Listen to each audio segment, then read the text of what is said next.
Good morning, one and all. Today we are going to discuss about the sudden short circuit on one of the parallel line. Okay, if the sudden short circuit that will be obtained in the one of the parallel lines, how that equation that will be changed. Okay, let us say temporary three-phase voltage fault occurs at the sending end of the one of the line. Okay, this is the equivalent single line diagram, that is the parallel connection. Okay, in this case, one of the line is short circuited. Okay, this is the short circuit at one of the line. Therefore, before the occurrence of the fault, the power angle curve is given by, okay, therefore, before occurrence of the fault, the power angle is given by PE is equal to EG V by XD, X1 parallel to X2. Okay, sine delta. Okay, this total will be equal to the P max 1. Therefore, this is the P max 1 sine delta. Okay, this is upon occurrence of a three-phase fault at the generator end of the line 2. Therefore, the generator gets isolated from the power system for the purpose of power flows. Okay, therefore, thus during the period, the faults, therefore, PE11 is equal to 0. Okay, when the faults will be obtained, therefore, it will be short circuited. Faults that will be obtained in the parallel line, therefore, PEL11 that will be equal to 0. Okay, therefore, the rotor acceleration and the angle delta increases. Therefore, synchronism will be lost unless the fault is cleared in time. Unless the fault that will be cleared in time. Okay, therefore, the circuit breaker at the two end of the faulted lines is open at the time TC. Okay, therefore, corresponding to the angle delta C. Okay, therefore, the clearance time is disconnected the faulted line. Then the power flow is not restored and healthy lines through the higher line reactance X2 is parallel to the X1. Okay, with a power curve. Okay, with a power curve, therefore, that will be equal to PELL equal to EGV by XD plus X1. Why? Because we are not considering the X2. Okay, therefore, that line is connected in parallel. Okay, that's why we are not representing the X2. Okay, therefore, that is P max 11 sine delta. Okay, that will be equal to P max 11 sine delta.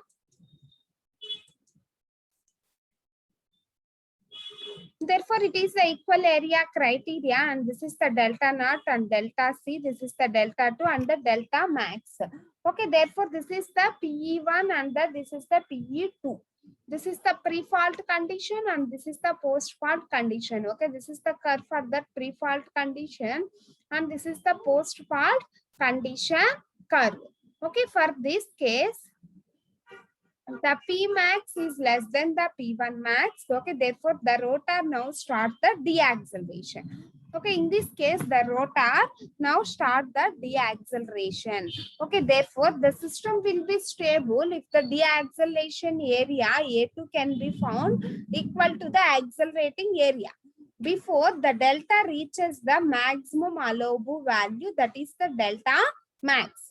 As the area A1 depends upon the clearance time TC, therefore corresponding to the clearance angle delta C. Then the short circuit will be obtained at the middle of the line. Suppose the short circuit that will be obtained at this middle of the line, how the system will be changed and what are the observations that will be considered when the middle of the line is short circuited. Okay, therefore, when the fault occur at the middle of the line or away from the line ends, there is some power flow during the faults through the considerable reduced circuit mode of the system during the faults. Therefore, through one delta star and star delta conversations, therefore the power angle that is equal to the P11 is equal to EGV by X11 sine delta. Therefore, this will be considered as the P max 1 sine delta. Therefore, this will be considered as the P max delta. Okay, therefore this star conversion is converted into the, this delta conversion is converted into the star. Okay, therefore, this is the equivalent for this circuit. This is the XA, XB, and the XC. That is the star conversion. Therefore, P1 and P11, that is the pre-fault, post-fault, and the during fault condition. Okay, this is the cause for that pre-fault, post-fault, and the during fault condition. In this case, delta C is less than the delta CR. Okay, therefore, delta C is the critical angle that will be less than the delta CR. Okay, therefore, accelerating area A1 that will be corresponding to give a clearance angle delta C. Okay, suppose the point that will be moving from the delta naught to delta C here, that area we will consider as the critical area, that is the A1. Okay, if the system will be stable, that A1 is equal to the A2, in that case, the system will be stable. Therefore, it is possible to find an area A2 equal to the A1 for delta is less than the delta max. Okay, therefore, as the clearance angle delta C is increased, okay, therefore, the delta C's angle is increases, the area A1 increases. And to find the A2 is equal to A1, therefore, delta 2 increases till it has the delta max value. Therefore, delta 2 is also increases to the delta max.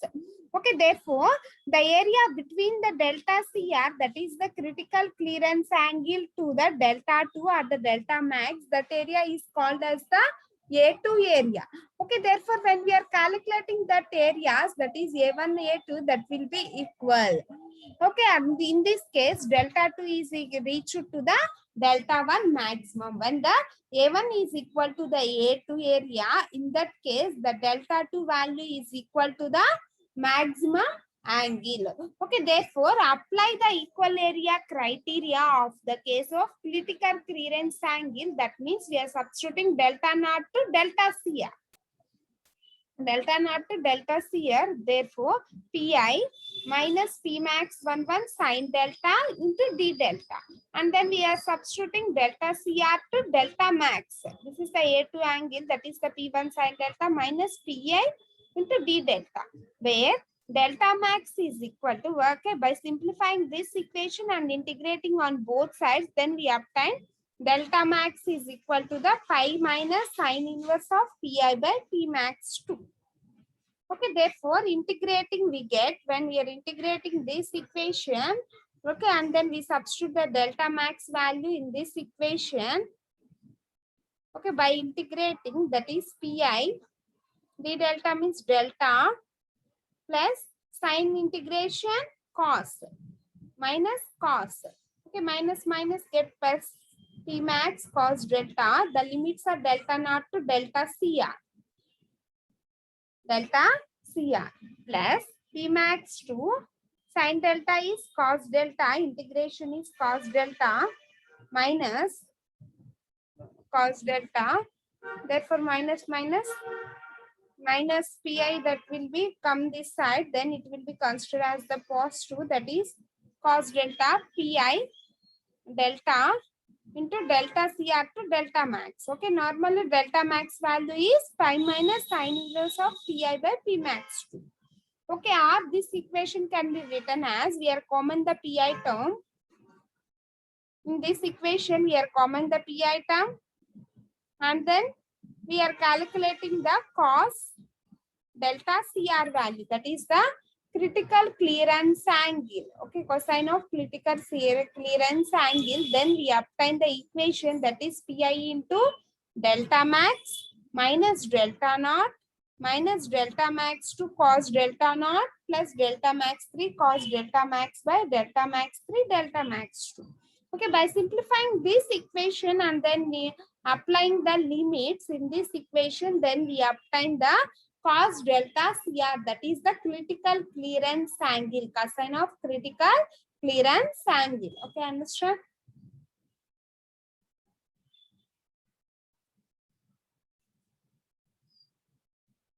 Therefore,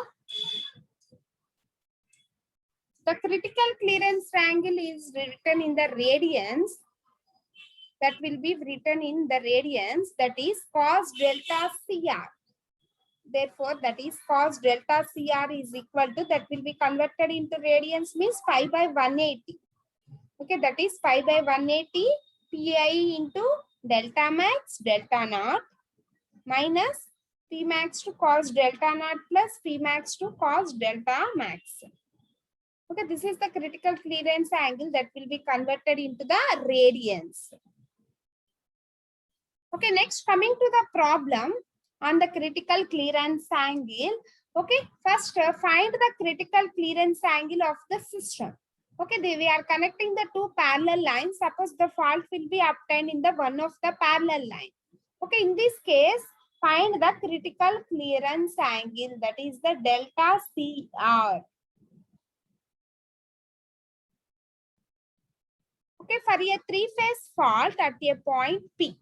Okay, therefore, the generator is delivering 1 per unit. Therefore, the generator is delivering 1 per unit. And the power under the pre-fault condition. Then we calculate the power under the pre-fault condition. How we will be calculate that pre-fault power?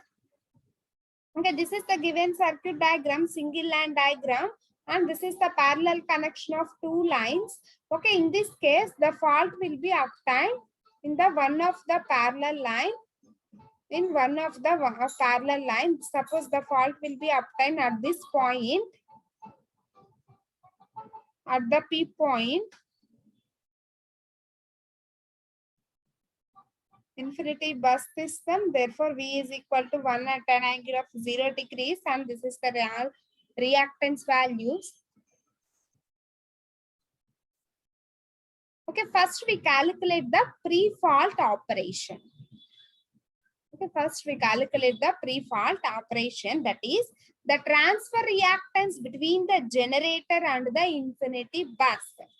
Okay, therefore, what is the transfer reactance between the infinity bus and the generator?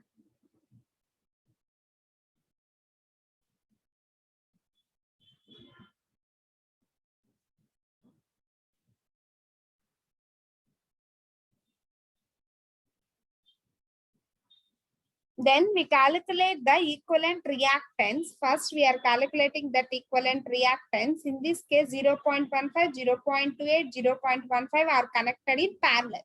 Okay, that's why we are considering that is by 2. Okay, and then the remaining reactances are J0.25 plus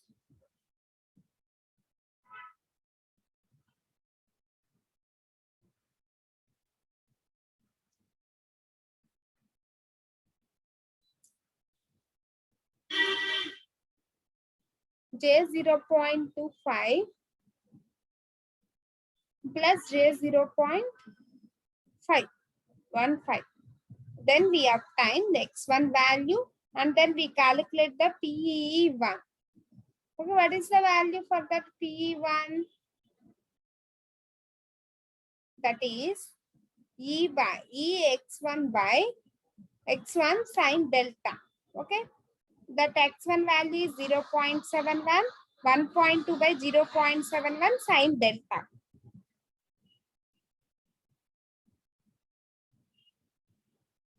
Then the operating power angle is given by 1 is equal to 1.69 sine delta, and then we calculate the delta naught, that will be converted into the radians. Okay, that is the pre-fault condition. Next, we calculate the during fault and the post-fault condition.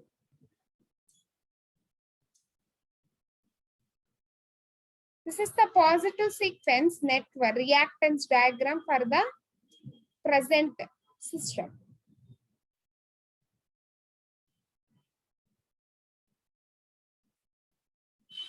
Positive sequence reactance diagram means if the fault will be obtained, in this case we are short circuiting like this. Therefore,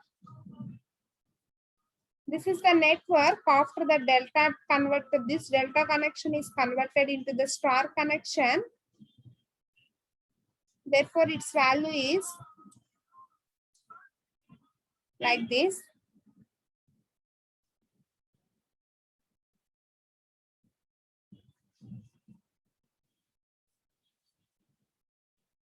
Then we calculate the equivalent reactance for this network.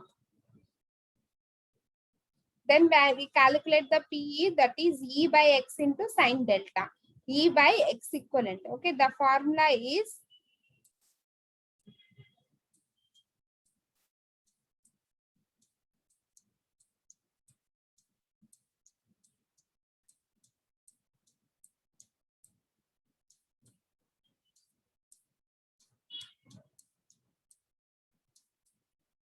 E by X equivalent into sine delta.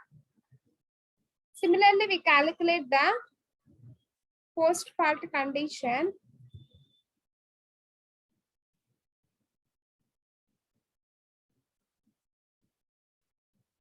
Post-fault condition. Okay, in the post-fault condition, the fault line is switched off. Therefore, this line is switched off. This line is switched off. Then what is the equivalent reactance? J 0.25. Therefore, J 0.25 plus J 0.15 plus J 0.28 plus J 0.15 plus J 0.17. Okay, these are all the reactances that will be connected in series. Okay, that means in post-fault condition, therefore, all the reactances have to be connected in series. That will be equal to 1.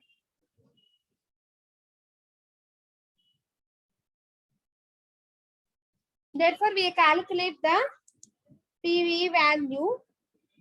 That will be, therefore, PE is equal to E by X into sine delta. E by X into sine delta.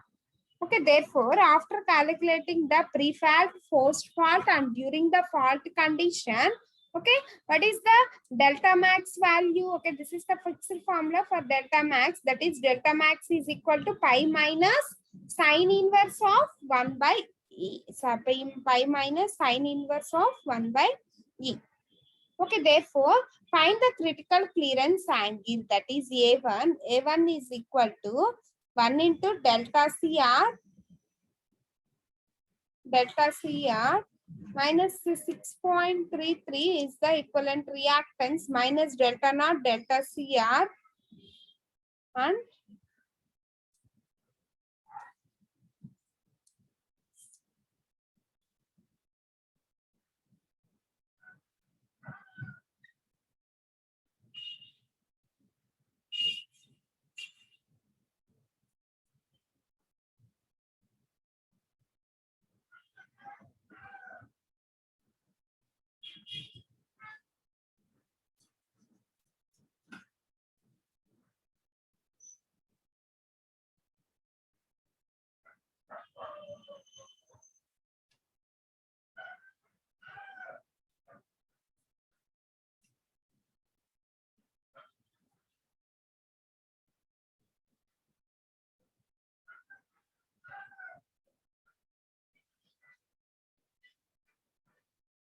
therefore we are calculating the A1 value and then A2 value.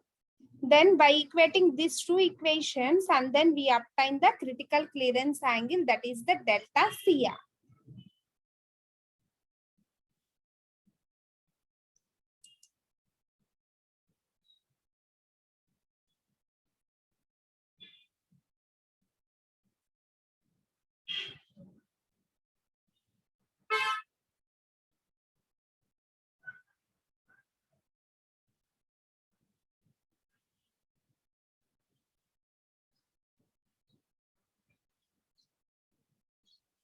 Okay, this is the clearance angle, that is the delta CR.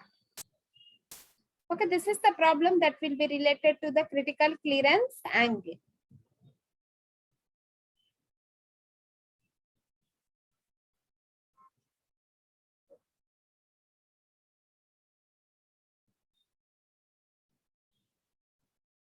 Okay, thank you. We'll continue in the next class.